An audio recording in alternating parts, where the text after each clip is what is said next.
दिया गया है। पाठ का नाम है जीवन की मौलिक इकाई। तो जीवन की मौलिक इकाई जो है उसे कहा जाता है कोशिका, क्योंकि सभी सजीव चीजें, चाहे वो पेड़ पौधे हो, चाहे मनुष्य हो, चाहे जानवर हो, चाहे कोई सूक्ष्म जीव हो, सभी जो है वो कोशिका से ही बने होते हैं। तो इस कोशिका को सबसे पहले किसने देखा, किस तरह से देखा, इसका नाम कोशिका या फिर इसे इंग्लिश में सेल कहते हैं, इसका नाम कैसे रखा गया, सबसे पहले इसे पढ़ते हैं। यहां पर हमें दिया है 1665 में रॉबर्ट हुक ने कॉर्क की पतली काट को खुद के बनाए सूक्ष्मदर्शी से देखा। रॉबर्ट हुक ने कॉर्क का मतलब होता है पेड़ की छाल, जो पेड़ के ऊपर छाल होती है उससे एक पतली सी काट ली, बिल्कुल पतली सी, और उसे सूक्ष्मदर्शी से देखा, यानी कि माइक्रोस्कोप से। उनका माइक्रोस्कोप कुछ इस तरह का था। तो जो ये कॉर्क थी इसकी काट को उन्होंने यहां पर रखा और यहां आंख से देखा तो वो कुछ इस प्रकार का दिखाई दिया। यहां पर आप देख सकते हैं ये किस तरह का है, मधुमक्खी के छत्ते जैसा। तो ये मधुमक्खी के छत्ते जैसी उन्हें संरचना दिखाई दी, जिसमें क्या थे, छोटे छोटे कोष्ठ थे। कोष्ठ यानी कि छोटे छोटे कमरे से थे, जैसे मधुमक्खी के छत्ते में होते हैं, जहां से मधुमक्खी निकलती है उनका घर होता है, उसी प्रकार से इसमें भी क्या थे, छोटे छोटे कोष्ठक थे। तो इन्हीं एक कोष्ठक, जो ये छोटा सा आपको एक कोष्ठक दिखाई दे रहा है, इसी को कहा गया कोशिका। कोशिका को इंग्लिश में कहते हैं सेल, और सेल का मतलब होता है एक छोटा कमरा। यहां पर भी ये क्या है, एक छोटा सा कमरा है, इसलिए इसका नाम रखा गया सेल, और हिंदी में इसका नाम रखा गया कोशिका। आगे है, सभी जीव कोशिकाओं से ही बने होते हैं, यह जीवन की मौलिक इकाई है। तो ये मैं बता चुका हूं ऊपर ही, जो भी जीव हैं, चाहे वो पेड़ पौधे हो, इन मनुष्य हो, जानवर हो या सूक्ष्म जीव हो, सभी सजीव चीजें सांस लेती हैं, जो बढ़ती हैं, अपने जैसों को ही जन्म देती हैं, ऐसी सभी चीजें जो हैं वो कोशिकाओं से ही बनी होती हैं। सभी जीव कोशिकाओं से बने होते हैं। जो ये कोशिका है इसका आकार कैसा होता है, अगर कोशिका को माइक्रोस्कोप से देखा जाए तो वो किस प्रकार की हमें दिखाई देगी, इसके बारे में पढ़ते हैं। यहां पर सबसे पहले हम देखेंगे पादप की कोशिकाएं। पादप क्या होता है, पादप का मतलब होता है पेड़ पौधे। तो यहां पर हमें दिया है प्याज की झिल्ली। प्याज जो है वो क्या होता है, पौधों से हमें प्राप्त होता है, ठीक है। तो ये क्या हो जाएगा, पादप। पादप की झिल्ली है यहां पर, इसको अगर माइक्रोस्कोप से देखेंगे स्लाइड बनाकर तो इसकी संरचना कुछ इस प्रकार की दिखाई देगी। इसमें ऐसे छोटे छोटे बहुत सारे से ब्लॉक दिखाई देंगे, बहुत सारे ऐसे छोटे छोटे, ये आपस में जुड़े होंगे, इन ब्लॉक्स को ही कहा जाता है कोशिका। तो लाखों करोड़ों कोशिकाएं मिलके एक प्याज का निर्माण करती हैं, ठीक है। ये बहुत सारी कोशिकाएं हैं, यहां पर भी एक कोशिका है, यहां पर भी एक कोशिका है। अगर आप ध्यान से देखेंगे तो सभी कोशिकाओं के अंदर एक काला सा बिंदु है यहां पर बीच में, सभी कोशिकाओं में, इसमें भी है, इसमें भी है, इसमें भी है। जो ये काला बिंदु होता है इसे कहा जाता है केंद्रक, इंग्लिश में इसे कहा जाएगा न्यूक्लियस। और जो ये आपको खाली जगह दिखाई दे रही है, असल में ये खाली नहीं होती है, इसके अंदर होता है कोशिका द्रव्य। कोशिका द्रव के अंदर कोशिका अंग होते हैं, इसके अंदर जो इलेक्ट्रॉन माइक्रोस्कोप से दिखाई देते हैं, वो डायग्राम हमारा लास्ट में आएगा, उसके बारे में भी देखेंगे हम, ठीक है। पादप की कोशिका में एक और एग्जांपल ले लेते हैं। यहाँ पर है पेड़ की पत्ती। अगर कोई पेड़ है उसकी पत्ती से बिल्कुल पतली सी परत निकाल के, झिल्ली निकाल के उसको माइक्रोस्कोप से देखेंगे तो वो कुछ इस प्रकार की हमें दिखाई देगी। इसकी संरचना भी बिल्कुल क्या है, प्याज की झिल्ली की तरह ही है, बिल्कुल मिलती जुलती है। यहाँ पर ये क्या है, एक कोशिका है, इसी प्रकार से यहाँ पर एक कोशिका है, बहुत सारी कोशिकाएं इसी तरह से आपस में जुड़ी हुई हैं। इसमें भी बीच में एक काला सा बिंदु है, ये बिंदु है, ये क्या है, न्यूक्लियस यानी कि केंद्रक, और जो खाली जगह है वहां पर भरा हुआ है कोशिका द्रव्य। ये तो हो गई पादप की कोशिकाएं। अगले पेज पर देखते हैं जंतु कोशिकाएं किस तरह की दिखाई देती हैं। यहां पर दिया है जंतु में अनेक प्रकार की कोशिकाएं। जो जंतु होते हैं उसमें अलग अलग तरह की कई सारी कोशिकाएं होती हैं। तो ये जंतु क्या होता है, जंतु में मानव, हाथी, चींटी, मछली आदि, यानी कि आप भी आ गए और मैं भी आ गया। तो इसमें किस किस प्रकार की कोशिकाएं होती हैं, इसमें यहां पर सबसे पहले दिया है रक्त कोशिकाएं। रक्त कोशिकाएं यानी कि जो हमारा खून होता है वो इस प्रकार की कोशिकाएं द्वारा ही बना होता है। आगे है अस्थि कोशिका, जो हमारी हड्डियां होती हैं वो इस प्रकार की कोशिकाओं द्वारा ही बनी है।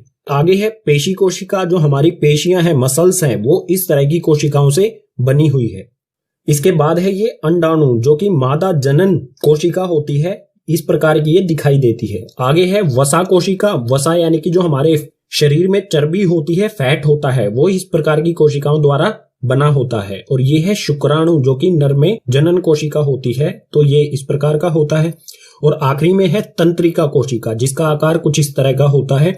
जंतुओं में सबसे बड़ी कोशिका जो होती है वो तंत्रिका कोशिका ही होती है। तो जो जंतु हैं यानी कि आप हो गए, मैं हो गया, हम सभी जो हैं वो किस तरह की कोशिकाओं से बने हैं? इन्हीं कोशिकाओं से हम बने हुए हैं। कोशिकाओं का आकार और बनावट समझने के बाद आगे है जीवों का वर्गीकरण कोशिकाओं की संख्या के आधार पर।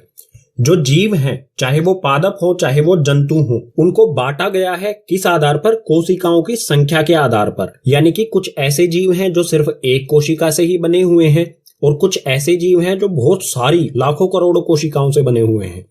तो कोशिकाओं की संख्या के आधार पर जीवों को दो भागों में बांटा गया है।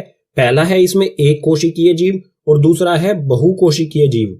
इन दोनों के बारे में पढ़ लेते हैं। शुरू करते हैं एक कोशिकीय जीव से। एक कोशिकीय जीव क्या होते हैं? यह जीव एक कोशिका से बने होते हैं। कोशिका के सभी कार्य एक कोशिका द्वारा किए जाते हैं। इनकी आयु कम होती है।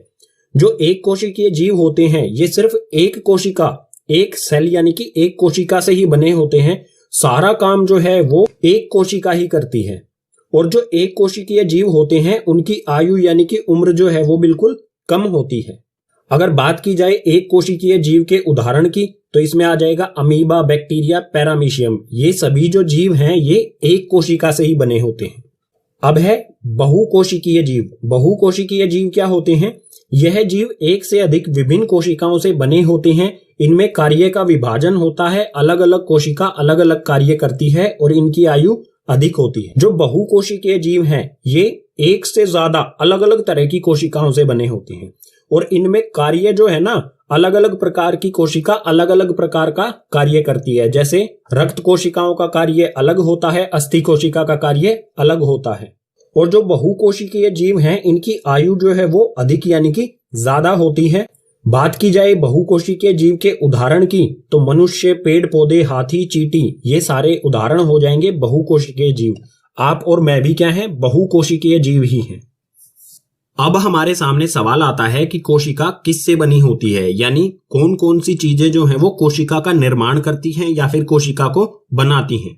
तो यहां पर हमें दिया है कोशिका के तीन मुख्य घटक होते हैं। तीन मुख्य चीजें होती हैं जिनसे सभी कोशिकाएं बनी होती हैं, चाहे वो पादप कोशिका हो चाहे वो जंतु कोशिकाएं हों। तो ये तीन चीजें कौन सी हैं? तीनों यहां पर लिखी गई हैं आपके लिए। इसमें पहला है प्लेज्मा झिल्ली जिसे कोशिका झिल्ली भी कहा जाता है, दूसरा है केंद्रक जिसे न्यूक्लियस कहा जाता है और तीसरा है कोशिका द्रव्य।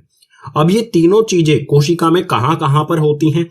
तो मान लीजिए हमारी ये एक कोशिका है।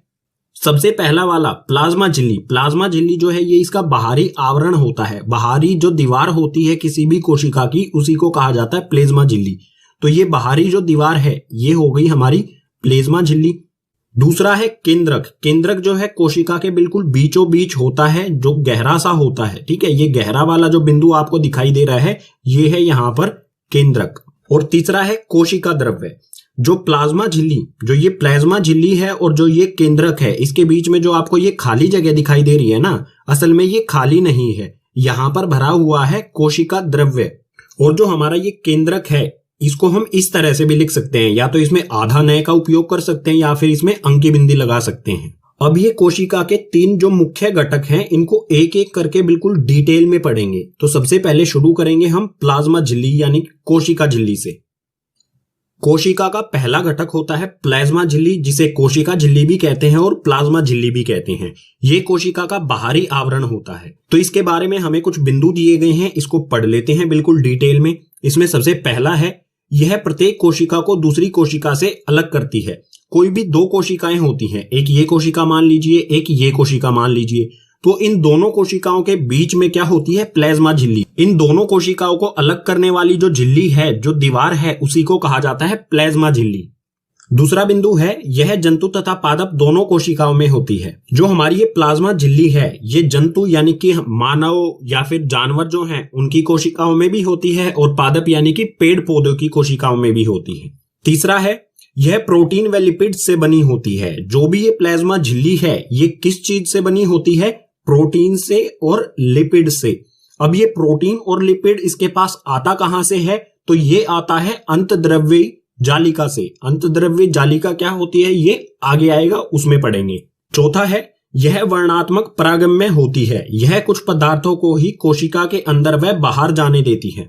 वर्णात्मक परागम्य का मतलब होगा इसमें छोटे छोटे जो हैं छेद होते हैं जो कुछ चीजों को अंदर से बाहर आने दे सकती हैं और कुछ चीजों को ही बाहर से अंदर जाने दे सकती हैं। जैसे गैसें हैं, ऑक्सीजन जो है वो अंदर से बाहर आ सकती है या फिर बाहर से अंदर जा सकती है। अब किस स्थिति में वो अंदर जाएगी या किस स्थिति में वो बाहर आएगी, ये सारी चीजें हम आगे पढ़ेंगे। पांचवा बिंदु दिया है हमें, यह लचीली होती है। लचीली यानी कि इसे मोड़ा भी जा सकता है, ये बहुत सॉफ्ट होती है। प्लाज्मा झिल्ली वर्णात्मक परागम्य होती है, यानी कि कुछ चीजें जो हैं बाहर से अंदर जा सकती हैं इसके पार और कुछ अंदर से बाहर आ सकती हैं। तो कौन कौन सी चीजें किस विधि द्वारा इसके अंदर या बाहर जा सकती हैं, ये सारी चीजें देख लेते हैं। तो यहां पर दिया है प्लाज्मा झिल्ली से पदार्थों का संचार या फिर कह सकते हैं हम आवागमन। आवागमन यानी कि अंदर से बाहर जाना, इसको पार करके। तो प्लाज्मा झिल्ली से पदार्थ जो हैं वो दो प्रक्रियाओं द्वारा, दो विधियों द्वारा अंदर या बाहर जा सकते हैं। दो विधियां कौन कौन सी हैं? इसमें पहला है विसरण और दूसरा है परासरण। तो सबसे पहले विसरण को समझ लेते हैं। इस प्रक्रिया के तहत पदार्थ की गति उच्च सांद्रता से निम्न सांद्रता की ओर होती है। विसरण क्या होता है? इसमें पदार्थ जो है वो उच्च सांद्रता, उच्च यानी कि ज्यादा सांद्रता से निम्न सांद्रता की ओर गति करता है। उच्च सांद्रता से निम्न सांद्रता की ओर पदार्थ जाता है। तो आगे हमें दिया है ऑक्सीजन और CO2 यानी कार्बन डाइऑक्साइड विसरण प्रक्रिया द्वारा ही कोशिका झिल्ली के आर पार जाती हैं। विसरण प्रक्रिया के द्वारा क्या होता है? ऑक्सीजन और कार्बन डाइऑक्साइड जो है इस कोशिका के अंदर भी जा सकती हैं और बाहर भी आ सकती हैं। बाहर कब आएंगी? जब अंदर की सांद्रता अधिक होगी। और अंदर कब जाएंगी? जब बाहर की सांद्रता अधिक होगी। अब सांद्रता क्या होता है ये आप कमेंट बॉक्स में बिल्कुल मत लिखना, क्योंकि पार्ट 2 में आपको पढ़ाया गया है सांद्रता क्या होता है, कैसे निकाला जाता है। दूसरी विधि है परासरण। परासरण क्या होता है? इस प्रक्रिया के तहत द्रव पदार्थ की गति उच्च सांद्रता से निम्न सांद्रता की ओर होती है। बिल्कुल विसरण की तरह ही है ये परासरण।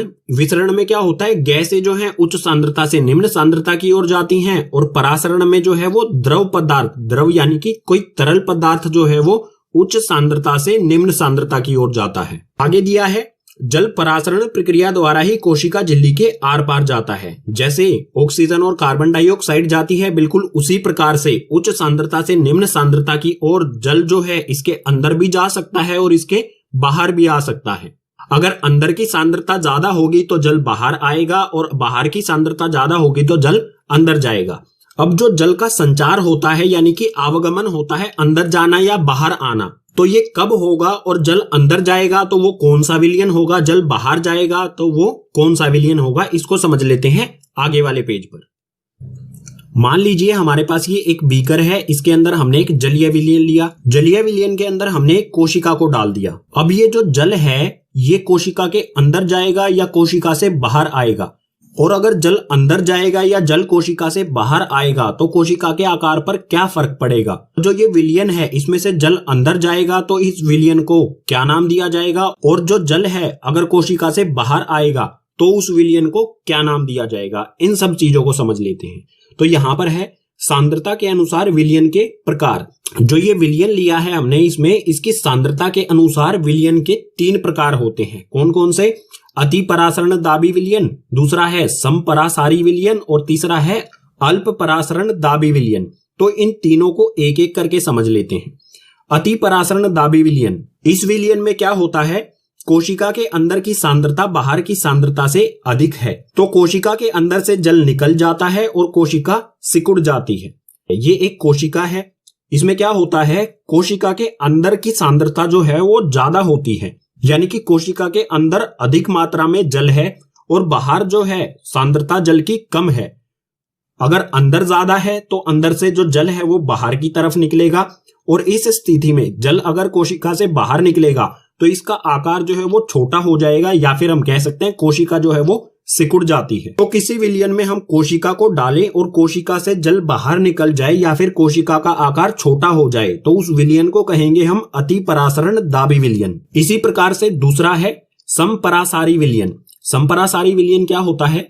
जब कोशिका के अंदर व बाहर की सांद्रता समान हो तो कोशिका के आकार में कोई परिवर्तन नहीं आता। कोशिका के अंदर और कोशिका के बाहर जल की सांद्रता जो है वो समान है, यानी कि बराबर है, तो जल अंदर तो जाएगा, जितना जल अंदर जाएगा उतना ही जल जो है बाहर आ जाएगा, क्योंकि सांद्रता क्या है? बराबर है। तो जो कोशिका का आकार है उसमें कोई भी परिवर्तन नहीं आएगा, आकार बिल्कुल ऐसा का ऐसा रहेगा। इसमें तीसरा है अल्प परासरण दाबी विलयन। इस स्थिति में क्या होता है, जब कोशिका के अंदर की सांद्रता बाहर के विलयन की सांद्रता से कम होती है तो कोशिका के अंदर पानी जाता है और कोशिका फूल जाती है। इसमें कोशिका के अंदर की सांद्रता कम होती है और कोशिका के बाहर की सांद्रता ज्यादा होती है। बाहर ज्यादा सांद्रता होने के कारण जो जल है वो क्या होगा, अंदर की तरफ जाएगा, ज्यादा मात्रा में जल अंदर जाएगा। और जल अगर कोशिका के अंदर जाएगा तो कोशिका का आकार जो है वो बढ़ेगा, कोशिका जो है वो क्या हो जाएगी, फूल जाएगी। और कई बार तो ऐसा होता है जल इतनी अधिक मात्रा में अंदर चला जाता है, कोशिका झिल्ली जो है वो फट जाती है। पीछे वाले पेज पर जो हमने सांद्रता के अनुसार विलयन के प्रकार पढ़े थे उनको थोड़ा सा और अच्छी तरह से बता देता हूं, हो सकता है किसी को समझ में नहीं आए हैं, तो बिल्कुल आसान तरीके से बताता हूं। हमने यहां पर क्या किया है, 3 बीकर लिए हैं, ठीक है, एक ये वाला, एक ये वाला और एक ये वाला। इसमें हमने यहां पर तीनों में एक एक कोशिका को डाला है। पहले वाले में क्या है, कोशिका के अंदर जो आपको ये बिंदु दिखाई दे रहे हैं ये क्या दर्शाते हैं, जल की सांद्रता। इसी प्रकार से ये बीकर जो है इसमें भी यहां पर ये बिंदु दर्शा रहे हैं जल की सांद्रता। तो आप यहां पर देख सकते हैं कोशिका के अंदर जो है ज्यादा पास पास में बिंदु है, यानी कि जल की सांद्रता अधिक है, और बीकर में जल की सांद्रता कम है। तो इस स्थिति में क्या होगा, जल जो है कोशिका से बाहर निकलेगा, और अगर कोशिका से बाहर निकलेगा तो कोशिका सिकुड़ेगी, और सिकुड़ेगी तो उस विलयन को क्या कहेंगे, अति परासरण दाबी विलयन। इसी प्रकार से दूसरा वाला ये बीकर है, इसमें आप देख सकते हैं जितने बिंदुओं के बीच की दूरी यहां पर है उतनी ही कुछ यहां पर बीकर में भी है। इस स्थिति में जल बाहर तो निकलेगा लेकिन वापस बीकर से जल अंदर भी आ जाएगा कोशिका में। तो इस प्रकार के विलयन को कहा जाता है समपरासारी विलयन। इस विलयन में कोशिका का आकार परिवर्तित नहीं होता है, ऐसा का ऐसा रहता है। और तीसरे बीकर में आप देख सकते हैं जो कोशिका है इसके अंदर जल की सांद्रता कम है और बाहर जल की सांद्रता ज्यादा है। तो जल जो है वो चारों तरफ से इसके अंदर जाएगा, और जल अगर अंदर गया तो कोशिका क्या होगी, फूल जाएगी, और हो सकता है कोशिका फट भी जाए। इस प्रकार के विलयन को कहा जाएगा अल्प परासरण दाबी विलयन। अब यहां पर सवाल आता है जल की सांद्रता कम या ज्यादा कैसे की जा सकती है। जल की सांद्रता जो है उसमें नमक घोलकर कम की जा सकती है। अगर अधिक मात्रा में नमक या चीनी हम उसमें घोल देंगे तो जल की सांद्रता कम हो जाएगी। ये जो क्रियाकलाप हमने यहां पर किया है 3 बीकर वाला, ये आप घर पर भी कर सकते हैं। कैसे करेंगे, कोशिका बीकर की जगह आप गिलास ले सकते हैं, और सांद्रता को प्रभावित मैंने बता दिया कैसे कर सकते हैं, नमक या उसमें चीनी डालकर जल में। और कोशिका की जगह आप एक किशमिश ले सकते हैं या फिर एक अंडा ले सकते हैं।